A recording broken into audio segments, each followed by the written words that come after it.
Tonight, we're covering the story and legacy of one of the most intense and often overlooked conflicts of the 20th century, the Korean War. Born out of the ashes of World War II and fueled by Cold War tensions, the Korean War was a brutal and complex struggle that divided a nation, claimed millions of lives, and reshaped the global balance of power. Though often called the Forgotten War, its impact is still deeply felt today on the Korean peninsula and around the world. So, before we all get nice and comfortable, take a moment, if you haven't already, to like the video and subscribe to the channel. Also, let us know the time and location from which you're watching. Now, let's begin this powerful and eye-opening journey through history.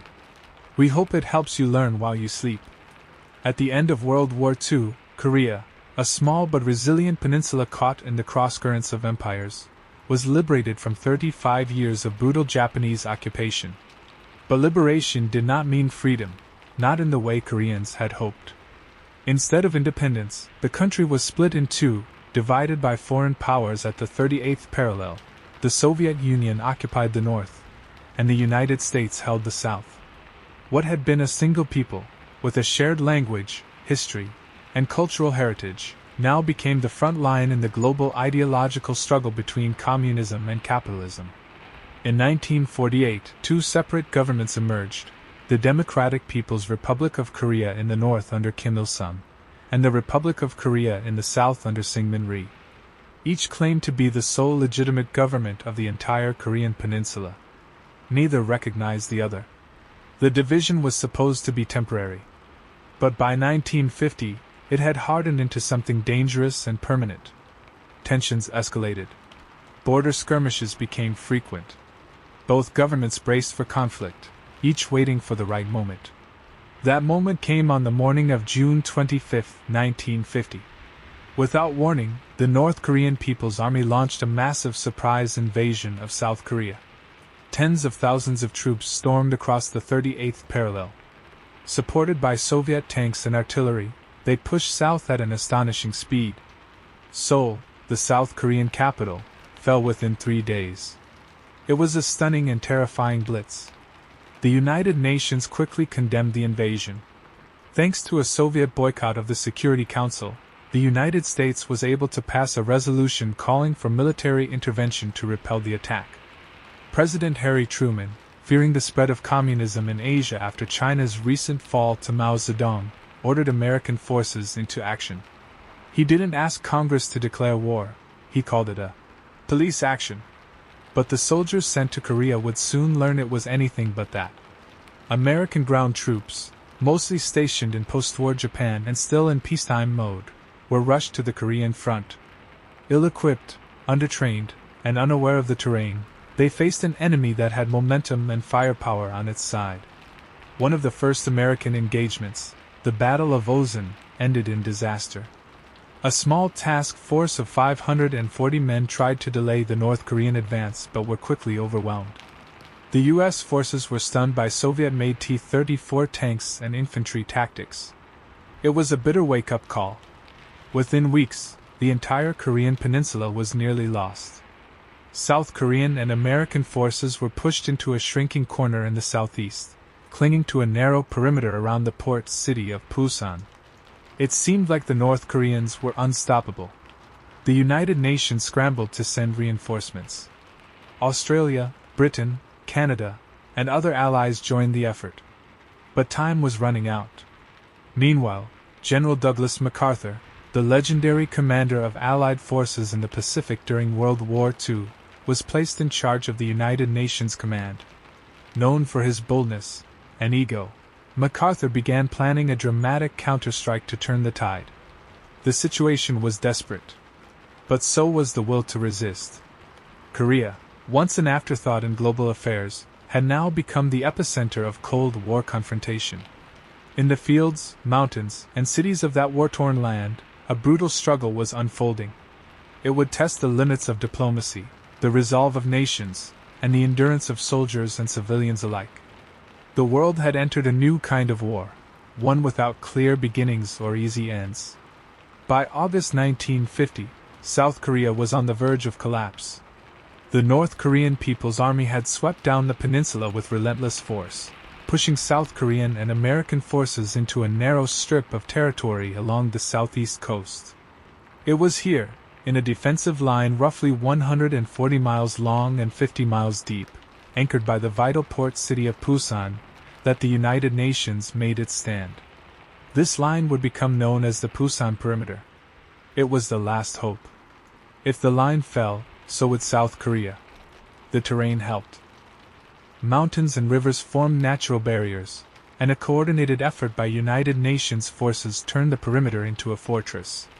The defenders built bunkers, laid mines, reinforced positions, and braced for what everyone knew was coming, a massive final assault by North Korean troops eager to finish the job. American forces began pouring into Korea in greater numbers. Supplies, tanks, and artillery flowed through the port of Pusan. Troops from Britain, Australia, and other allies joined the defense. But the conditions were harsh. The summer heat was unbearable. Insects swarmed the trenches. Water and food were rationed. Soldiers fought exhaustion, fear, and confusion. Many were still teenagers, young men who had never seen combat, suddenly thrust into one of the most brutal battles of the Cold War. The North Koreans attacked relentlessly, probing the lines, looking for weak points. They launched wave after wave against the defenders, attempting to break through. At times, the perimeter nearly collapsed. Towns like Taegu and Masan became blood-soaked battlegrounds. Bridges were blown up to halt enemy tanks. Roads were choked with fleeing civilians and wounded soldiers. One of the fiercest engagements occurred at the Naktung River, where the enemy tried again and again to force a crossing. American and South Korean units held their ground under constant pressure. There were moments when it seemed the line wouldn't hold, but somehow it did. Meanwhile, the United States Air Force launched continuous bombing raids on supply lines and enemy columns. B-29 bombers dropped hundreds of tons of explosives, targeting bridges, roads, and convoys. The skies over Korea were filled with the roar of engines and the flash of gunfire. Naval forces supported the perimeter from offshore, shelling enemy positions and ferrying reinforcements. Back in Tokyo, General Douglas MacArthur watched the situation closely. His reputation, and the war, were on the line. He knew that simply holding the perimeter wasn't enough. Something bold, something unexpected, was needed to turn the tide.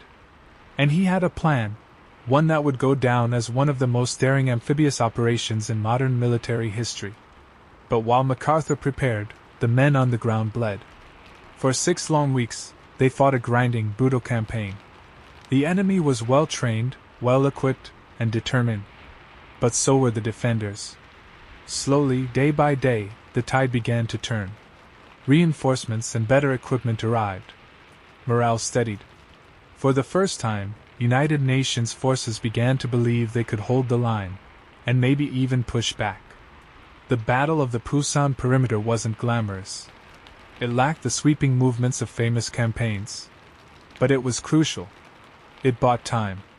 It preserved a foothold.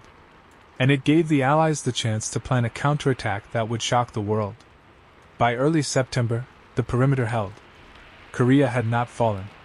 And in secret, across the sea, American forces were preparing to strike at the heart of the enemy's supply lines with a bold invasion behind enemy lines. The war, far from over, was about to change. By early September 1950, the situation in Korea was desperate, but not hopeless. The Pusan perimeter held, barely, and General Douglas MacArthur had a bold plan to break the deadlock. It was risky, perhaps even reckless, but if it worked, it could turn the entire war around. The plan was to land United Nations forces far behind enemy lines at the port city of Incheon, just west of the South Korean capital of Seoul. The city sat on the Yellow Sea, more than 100 miles north of the Pusan perimeter, in territory fully occupied by the North Koreans. Incheon had narrow, treacherous tides, shallow approaches, and fortified coastal defenses. Almost every military advisor warned MacArthur against it. But MacArthur was undeterred. He believed that only a surprise, overwhelming strike could sever North Korean supply lines and trap their army between two fronts. Incheon, for all its hazards, offered exactly that chance. The operation was codenamed Operation Chromite. On September 15, 1950, at high tide and under heavy naval bombardment, United Nations forces stormed the beaches of Incheon. The assault began with a massive amphibious landing, involving more than 75,000 troops and over 260 ships. It was one of the most complex and daring operations since World War II. U.S. Marines led the charge, scaling sea walls, clearing mines, and engaging enemy defenders street by street. Despite the initial chaos and resistance, the element of surprise gave the attackers a massive advantage. The North Koreans, focused on the battle at the Pusan perimeter, were caught completely off guard. Within hours, the beachhead was secured. By the second day, the Marines had pushed inland and taken key positions, including the crucial Kimpo airfield. Allied aircraft began operating from the airstrip almost immediately, providing vital air support for the ground advance. The victory at Incheon shocked the North Koreans. Their supply routes were cut, their rear areas in disarray, and their front lines suddenly vulnerable. The momentum had shifted. For the first time in the war, United Nations forces were on the offensive. MacArthur wasted no time. He ordered a push towards Seoul, only 15 miles away. The battle to retake the capital was fierce and costly. The North Koreans had dug in, determined to hold the city. Street fighting raged for days. Buildings were reduced to rubble, and entire neighborhoods became war zones. But by September 28, the South Korean capital was recaptured. President Syngman Rhee returned in a symbolic moment that restored South Korean pride and morale. The tide of war had turned. Simultaneously, forces at the Pusan perimeter launched a massive breakout. Now that North Korean troops were being attacked from the rear, they began to collapse under pressure. What had been a fierce siege turned into a retreat. United Nations forces advanced rapidly, chasing the fleeing enemy up the peninsula. For a brief moment, it seemed as though victory was within reach. MacArthur declared that the North Korean army was disintegrating and called for a full-scale pursuit. The goal was no longer just the liberation of South Korea, it was the unification of the entire Korean peninsula under democratic rule. But in the shadows of this triumph, a new threat was quietly stirring. To the north, in the mountains of Manchuria, hundreds of thousands of Chinese soldiers were massing, watching the unfolding events with increasing alarm. MacArthur's bold strike had turned the war around. But his ambition to push all the way to the Yalu River, China's border, was about to provoke a dangerous response. The Korean War, it turned out, was far from over. It was only entering a new, far more complicated phase. With the stunning success of the Incheon landing and the liberation of Seoul, the United Nations now had the upper hand. North Korean forces were retreating in disarray, abandoning territory as they fled north. It seemed like a complete reversal of the war's opening months. General Douglas MacArthur was determined not to let this opportunity slip away. He ordered an aggressive advance past the 38th parallel, the dividing line between North and South Korea. His goal was clear: destroy the North Korean People's Army entirely, and unify the Korean peninsula under a pro-Western government. There was one major problem: China. China, under the leadership of Mao Zedong, had warned that it would not tolerate foreign troops approaching its border. The Yalu River, which formed the boundary between North Korea and Manchuria, was just too close for comfort. Chinese leaders feared a hostile presence right on their doorstep, and they had repeatedly communicated this to the international community. But in Washington, confidence was high. The Truman administration believed China was bluffing. Intelligence assessments downplayed the risk of Chinese intervention. MacArthur himself was adamant. He believed China wouldn't dare challenge the United States military, especially after its overwhelming show of strength at Incheon. So the advance continued. United Nations troops, primarily American and South Korean, pushed deeper into North Korea. Cities fell in quick succession. Pyongyang, the North Korean capital, was captured in mid-October. The once dominant North Korean army seemed to have evaporated. By late October 1950, United Nations forces were nearing the Yalu River. It was bitterly cold, and the rugged terrain made logistics and communication difficult. Soldiers were exhausted, but victory seemed close. Then came the first sign of trouble. On October 25, 1950, United Nations patrols encountered unusually strong resistance near the Siechangchan River. The attackers were not North Korean. They wore unfamiliar uniforms, used different tactics, and showed no fear of U.S. air power. They moved silently, striking with speed and then vanishing into the mountains. These were Chinese troops. The People's Volunteer Army, as it was officially called, had begun entering North Korea weeks earlier in secret. Traveling at night and hiding during the day, tens of thousands of Chinese soldiers crossed the Yalu undetected. Their arrival marked a dangerous new chapter in the war.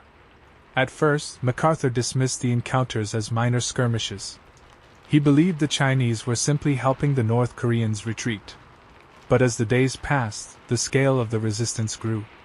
Entire divisions were now involved. Chinese soldiers fought with discipline and tenacity, using terrain to their advantage. In November, as United Nations forces continued advancing north, the Chinese launched their first major counterattack. The assault, known as the First Phase Offensive, caught the Allies by surprise. In the mountainous terrain near Unsan, Chinese troops overwhelmed South Korean units and inflicted heavy casualties on American forces. Entire regiments were cut off, surrounded, and destroyed. The message was clear: China was not bluffing. It was now fully in the war. But the Chinese didn't press their advantage, yet.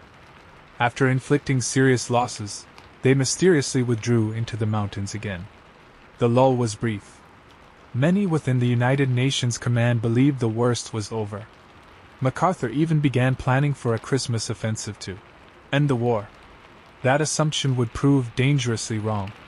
The Chinese were not retreating. They were regrouping.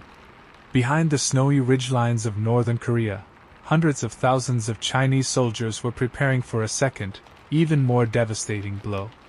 The Korean War, once thought to be a limited conflict, had now become an international powder keg, with China, the United States, and the Soviet Union all entangled.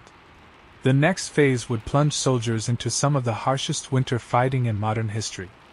And the dream of quick victory was about to freeze on the windswept roads of North Korea. As November 1950 drew to a close, United Nations troops were stretched thin across northern Korea. General MacArthur's high command remained confident that victory was near, believing the Chinese had retreated for good. But beneath the calm, disaster was forming. In the mountains of North Korea, temperatures dropped below -30 degrees Celsius, -22 degrees Fahrenheit. Snow fell heavily, covering the jagged terrain and choking supply lines. Vehicles froze. Weapons jammed. Soldiers wrapped themselves in whatever they could find, struggling to stay alive, let alone fight. Then, on the night of November 27th, the storm broke. Hundreds of thousands of Chinese troops, previously hidden in the dark valleys and forested ridges, launched a massive offensive. They attacked with precision, speed, and overwhelming numbers. The Chinese had encircled United Nations forces in multiple sectors, and the most brutal confrontation took place at a frozen lake, Chosin Reservoir. There, 30,000 United Nations troops, mainly U.S. Marines, were surrounded by over 120,000 Chinese soldiers. It became one of the most harrowing battles in modern warfare. The Battle of Chosin Reservoir tested everything the Marines had: strength, courage, endurance. Chinese soldiers launched wave after wave of nighttime assaults, using bugles and whistles to coordinate attacks. The sound echoed eerily through the frozen canyons, breaking nerves and stealing sleep. But the Marines fought back fiercely. Forming defensive rings around supply depots and field hospitals, they repelled attack after attack, often engaging in hand-to-hand combat. Many units ran out of food and ammunition. Frostbite and hypothermia took almost as many lives as bullets. For 2 weeks, the United Nations forces fought their way south, under constant fire, through snow and ice, carrying their wounded and dead. Journalists dubbed it a retreat, but the Marines called it an attack in another direction. Despite being outnumbered and nearly encircled, they inflicted massive casualties on the Chinese and managed to withdraw in good order. Meanwhile, Other UN units across Korea faced similar horrors. Cities that had recently been liberated were once again falling. Pyongyang was abandoned. South Korean forces were routed. The victorious advance toward the Yalu was now a desperate dash to avoid total destruction. Back in Washington, the mood shifted. MacArthur's confidence was questioned.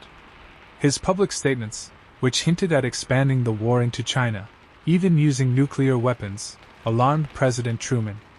Truman needed to maintain control, not only over the battlefield but over the message. Tensions between military leadership and civilian government began to rise. The Chinese continued to press south with incredible speed. In early January 1951, they captured Seoul, for the second time in the war. For many, it felt like a return to square one. The capital, once freed with such hope, was again under enemy control. Morale dropped. Soldiers were exhausted. Civilians were terrified, flooding roads in a desperate attempt to escape the advancing armies. The brutal winter made survival difficult for everyone, whether they wore a uniform or not. And yet, amid the chaos, there were signs of resilience. General Matthew Ridgway, newly appointed as commander of the 8th Army after the death of General Walton Walker, brought renewed discipline and morale to the shattered UN lines. He focused on strengthening defenses and rebuilding confidence among the troops. His leadership would soon become a turning point. But at this stage, the war had taken a dark and uncertain turn. What began as a civil conflict had escalated into an international disaster. The front lines were fluid. No side held a clear advantage. And the cost in lives, resources, and political capital was mounting rapidly. The Korean peninsula was now locked in a grinding, brutal contest, fought in bitter cold, over devastated land, and with no clear end in sight. By early 1951, the situation in Korea was bleak. United Nations forces had been driven back across the 38th parallel. Seoul had fallen once again. Tens of thousands of civilians were on the move, desperately fleeing south in search of safety. The biting cold and relentless attacks had drained morale from even the most experienced soldiers. Then came a shift, subtle at first, but unmistakable. General Matthew Ridgway, now in command of the 8th Army, wasted no time reshaping the battlefield. A former paratrooper and veteran of World War II, Ridgway was a soldier's general. He brought toughness, focus, and clarity. He insisted on discipline. He visited front lines regularly. He carried grenades on his vest and a first aid kit, symbolic, but powerful. Troops began to believe again. Rather than launch immediate offensives, Ridgway focused on stabilization. He fortified strongpoints. He restructured logistics. He improved coordination between American and South Korean forces. His message was simple: stop retreating, hold the line. And then, counterattack. In February 1951, Ridgway launched Operation Thunderbolt. It wasn't about retaking massive amounts of territory at once. Instead, it was a deliberate, step-by-step push north. The Chinese, stretched by their own extended supply lines and unfamiliar with modern air warfare, were less prepared than expected. United Nations air power became a dominant force. American and British jets pounded enemy positions. B-29 bombers blanketed supply routes. Transport planes dropped food, ammunition, and medicine to frontline troops. Air superiority, long underappreciated, now began to turn the tide. On the ground, Ridgway's troops moved cautiously but with confidence. The enemy had overextended, and their initial momentum began to fade. Chinese and North Korean troops suffered from hunger, exposure, and exhaustion. What had been a flood was now a trickle. By mid-March 1951, Seoul was recaptured, again. This time, the victory felt different. There was no talk of charging all the way to the Yalu River. Ridgway understood the limits of power, and so did Washington. The focus shifted from annihilation to containment. The goal: prevent a communist takeover of South Korea and avoid provoking China into a broader war. Meanwhile, diplomatic efforts stirred in the background. The Soviet Union, which had supported North Korea quietly through material aid and strategic guidance, urged caution. The United States, wary of a potential World War III, began considering political solutions. Still, the fighting didn't stop.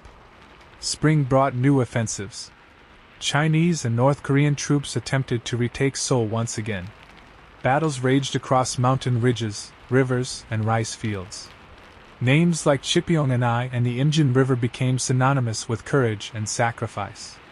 At Chipyeong-an-I, a small UN force, including American, French, and South Korean troops, was surrounded by tens of thousands of Chinese soldiers. For days they held their ground against overwhelming odds, refusing to break. Their resistance, aided by close air support and artillery, became a symbol of Allied resolve. The battle showed something critical. The Chinese, though fierce and numerous, could be stopped. By late spring 1951, the front stabilized once more, hovering near the 38th parallel.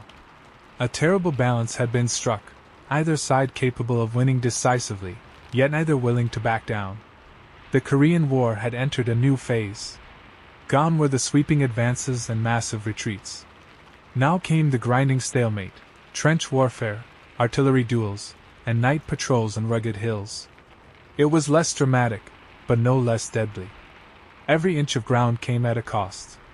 And yet, amid the brutality, hope emerged. There were whispers of negotiations, ideas of a ceasefire, discussions of prisoner exchanges. Could diplomacy succeed where bullets had failed? For now, the guns still roared.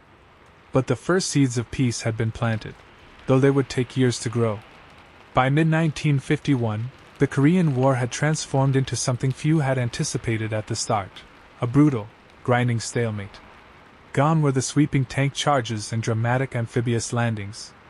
The war had settled into a bitter battle of attrition, fought over hills and ridges whose names were little known to the outside world, places like Heartbreak Ridge, Pork Chop Hill, and Bloody Ridge. Each of these battles was a test of endurance. The high ground offered observation, artillery advantage, and a sense of control. Holding or taking a hill, even a seemingly insignificant one, could cost hundreds of lives. The terrain was unforgiving. Steep slopes, rocky outcrops, and thick forests made every assault uphill, both literally and figuratively. In these months, both sides dug in. Trenches and bunkers, reminiscent of World War I, snaked across the landscape. At night, patrols ventured into no man's land, laying mines, conducting raids, and trying to capture prisoners.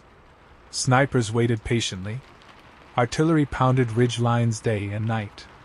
The weather added to the misery: stifling heat in the summer, freezing winds in the winter. In the midst of this standstill, the war's human costs became increasingly apparent. Soldiers endured not only bullets but exhaustion, isolation, and psychological trauma. Letters home painted bleak pictures. Many of the young men on the front lines were replacements, barely trained, quickly deployed. Veterans rotated in and out, often with little rest.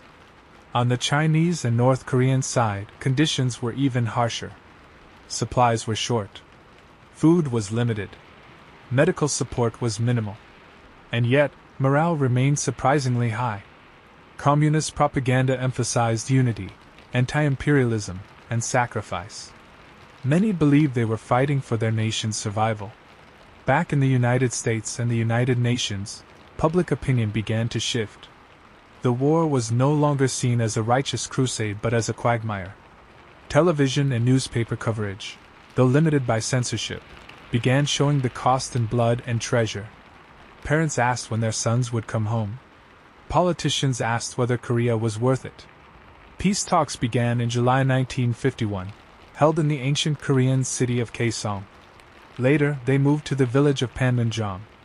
But the talks moved at a glacial pace.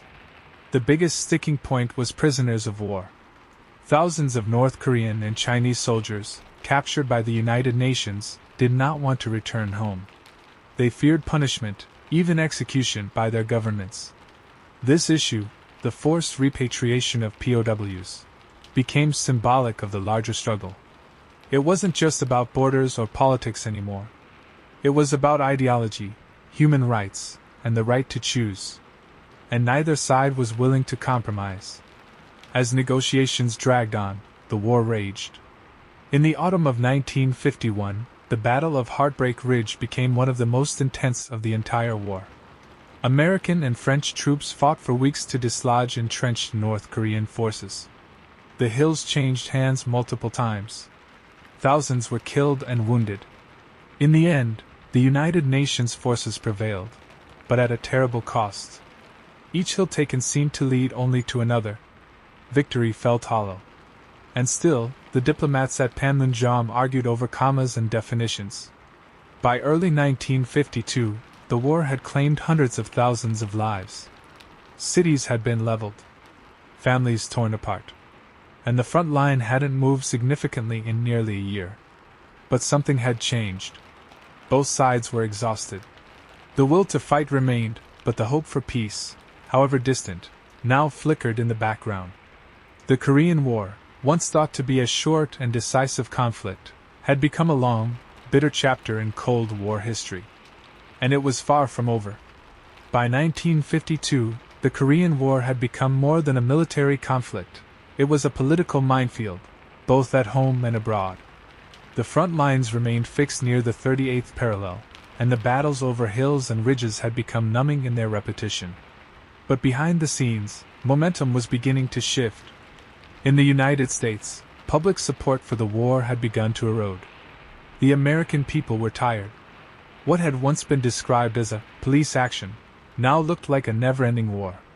The images, the headlines, and the casualty reports painted a grim picture. Too much blood, too little progress. President Harry Truman, who had made the fateful decision to intervene in Korea 2 years earlier, now faced growing political pressure. His popularity plummeted. The war, along with inflation and fears of communist infiltration at home, had created a climate of frustration and fear. Meanwhile, General Douglas MacArthur, once hailed as a hero for the Incheon landing, had fallen out of favor. His public disagreements with Truman, particularly his calls to expand the war into China and his veiled threats about using nuclear weapons, had crossed the line. In April 1951, Truman relieved MacArthur of command. The decision was controversial, but necessary. Civilian control of the military had to be preserved. In his place came General Matthew Ridgway, who brought professionalism and discipline to a war badly in need of both. Under his leadership, UN forces had stabilized, morale improved, and the front lines held firm. But Ridgway understood that the war could not be won on the battlefield alone. Diplomacy had to succeed, eventually. In the Soviet Union, Joseph Stalin continued to provide weapons, aircraft, and training to North Korea and China, but avoided direct military involvement. He saw Korea as a strategic chessboard, a way to keep American forces occupied while asserting Soviet influence in Asia. The longer the war dragged on, the more it benefited Moscow's broader Cold War goals. China, under Mao Zedong, bore the brunt of the war on the communist side. Hundreds of thousands of Chinese soldiers had been killed or wounded. Resources were stretched thin. Still, Mao refused to back down. He believed the war was essential to defending Chinese sovereignty and challenging Western imperialism. On the battlefield, propaganda became a weapon of its own. Both sides broadcast messages over loudspeakers and dropped leaflets from planes. North Korean and Chinese psychological operations targeted UN soldiers with promises of safe surrender and tales of a pointless war. UN forces responded in kind, emphasizing the cruelty of communist regimes and calling for defection. But it wasn't just the enemy being targeted. At home, both sides used the war to stoke patriotism, justify spending, and shape political narratives. The Korean War had become a proxy war, not only in the military sense, but in ideology, propaganda, and policy. Then came a political turning point. In November 1952, Dwight D. Eisenhower, the former Supreme Allied Commander of World War II, was elected President of the United States. He campaigned on a promise to end the war, not through surrender, but by achieving peace with honor. Shortly after his election, Eisenhower visited the Korean front lines in person, a symbolic gesture that demonstrated his commitment and seriousness. Behind closed doors, the message was clear: The US was willing to fight on if necessary, but it preferred a negotiated peace. Meanwhile, at Panmunjom, the armistice talks continued. Progress was slow. Every word, every clause, was debated for weeks. The prisoner of war issue remained the biggest obstacle. Neither side wanted to appear weak. And yet both sides were running out of patience. The winds were shifting. The world had changed since 1950. A new president. A hardened battlefield. A war-weary public. And somewhere between barbed wire and bunkers, the possibility of peace, however distant, was becoming real. By early 1953, the Korean War had dragged on for nearly 3 years. The front line remained largely unchanged, snaking back and forth around the 38th parallel. Peace talks continued at Panmunjom, but progress was painfully slow. And while negotiations dragged on, the fighting never stopped. Both sides dug in, not just literally with bunkers and trenches, but politically and psychologically. The war had become a test of wills, a battle to prove who would blink first. Though the major offensives were over, the war of attrition intensified. Skirmishes, artillery duels, and tactical battles for hilltops became the new norm. Soldiers fought over places that few outside Korea had ever heard of, hills with names like T-Bone, Old Baldy, and Pork Chop. These battles were small in scale compared to Incheon or Chosin Reservoir, but the cost and lives remained high. Both sides launched limited attacks to gain leverage at the negotiating table. It was a deadly game of pressure. Take a ridge, hold it, hope the enemy gives ground in talks. But the enemy rarely did. In March 1953, a momentous change shook the communist world. Joseph Stalin died. The Soviet leader's death created uncertainty in Moscow and rippled through Beijing and Pyongyang. With Stalin gone, the hardline stance that had prolonged the conflict began to soften.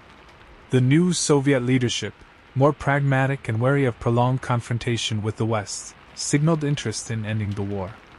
China, having borne the brunt of the fighting, was also ready to step back. Its forces had suffered hundreds of thousands of casualties. Supplies were running low. Morale was fragile. Mao Zedong, while still committed to resisting U.S. influence, saw no gain in dragging the conflict on indefinitely. For the United States, President Eisenhower took a firmer stance. In private, he hinted that if the war did not end soon, the U.S. might consider more extreme measures, including the possible use of nuclear weapons. Whether he truly intended to follow through remains debated. But the threat had an effect. In June 1953, the Battle of Pork Chop Hill became a symbol of this final, bloody chapter. American forces, primarily from the 7th Infantry Division, fought Chinese troops in close combat for control of a strategic outpost. The fighting was brutal: grenade exchanges, bayonet charges, and artillery barrages. Thousands were killed or wounded over a patch of land that would likely be given up in any peace agreement. The point was never the hill. It was the message: we will not yield. Finally, after years of bloodshed, shifting front lines, and failed talks, the armistice began to take shape. On July 27, 1953, representatives from the United Nations, North Korea, and China signed the Korean Armistice Agreement. South Korea, under President Syngman Rhee, refused to sign, still hoping for reunification by force, but reluctantly accepted the outcome. The agreement established a demilitarized zone, DMZ, roughly along the original 38th parallel. It stretched 2.5 miles wide, fortified on both sides, and bristling with landmines, barbed wire, and watchtowers. The fighting stopped, but technically, the war never ended, only the shooting. The cost was staggering. Over 2 million civilians had died.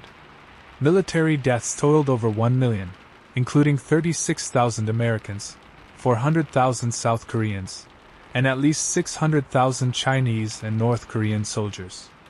Cities were leveled. Families divided. The Korean peninsula left scarred and suspended in a state of uneasy peace. And yet, for many soldiers, the war had no victory parade. No ticker tape. No headlines. It became known as the Forgotten War. Overshadowed by World War II and the Vietnam War, Korea faded from public consciousness, but not from the lives it touched. As the guns fell silent on that hot July day, the Korean War entered history not with triumph, but with a bitter compromise, and a question that still echoes. Was it worth it? The guns fell silent on July 27, 1953, but the echoes of the Korean War never truly faded. There was no victory celebration, no grand peace treaty. Just a ceasefire, fragile, tense, and incomplete. The war ended, not with unity, but with a line. A line of barbed wire, landmines, and silence. The demilitarized zone, the DMZ, became the new border, cutting Korea in half, both geographically and emotionally. In the south, Seoul began to rebuild from the ashes. The Republic of Korea, still fragile and under authoritarian rule, gradually stabilized. Over the coming decades, South Korea would transform into a vibrant democracy and economic powerhouse, a journey that began in the shadow of war. In the north, the war cemented the rule of Kim Il-sung. The devastation, the resistance against foreign forces, and the myth of heroic survival became the foundation of the regime's propaganda. North Korea closed itself off from the world, building a cult of personality and a militarized society that endures to this day. The cost of that isolation was immense: economic collapse, famine, and repression, but the regime persisted. The Korean War left millions dead, millions more displaced, and a country torn in two. Families were separated, sometimes just miles apart, never to see each other again. Entire villages were erased. Generations grew up knowing only division. For the soldiers who fought, the war remained etched in memory, often in silence.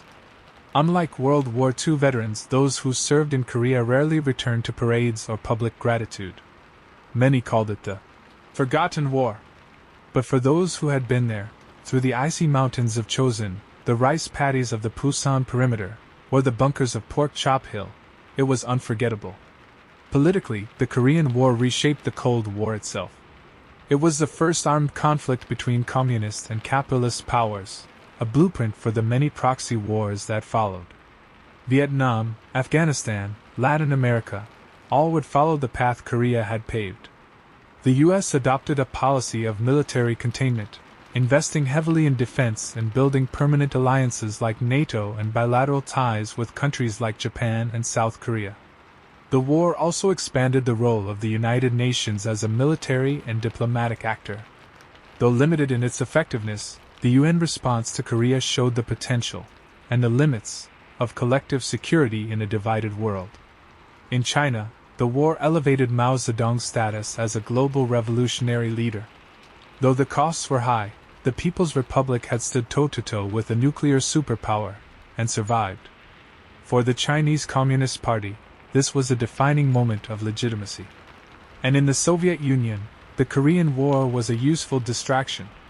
Stalin had tested American resolve, drained Western resources, and kept China in the Soviet orbit, at least for a time. But perhaps the greatest legacy of the war lies in its enduring lesson, that modern warfare, even with all its might, often ends in deadlock, and that the human cost is always greater than any political gain. Today, more than 70 years later, North and South Korea remain divided. The DMZ is still heavily fortified. Occasional talks flare with hope, but they fade quickly. Technically, the war has never ended, only paused. The armistice holds, but peace remains elusive. And yet, the Korean War lives on, in monuments, memoirs, and memory. In Seoul's skyscrapers and Pyongyang's parades. In the veterans who still carry its weight. In the families still waiting to reunite. It is not forgotten, not by those who lived it, and not by history.